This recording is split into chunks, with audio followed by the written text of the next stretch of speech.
এই ৰাকেশপুৰ ইয়াতে মিডিয়াৰ খোলাখুলিকৈ কৈ দিছে যে ডাক্তৰ চোৰাং সাম্ৰাজ্যখনৰ আচল মালিক তই লগালগ এৰেষ্ট ৱাৰেণ্ট লগালগ উত্তৰ পাবলৈ কোন আৰু যদি হৈ যা সিংহ নহ'লে তোৰ চাকৰি খতম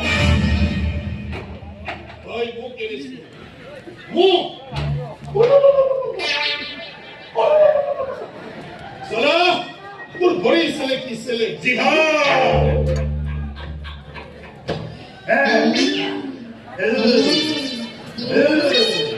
তাৰ হৈ গৈছি আৰু সিলেক্ট কৰি মন নাই কিবাকে যদি তুমি জেলত ভাত দিয়ে কাইখন চেলেক পাব পাৰো তেতিয়াহ'লে ভাবি লওঁ যে মই সঁচাই সিংহ অবিয়াসলি তাৰ ভাৱনা মনত কৰিছে বিৱাৰ আন্দোলন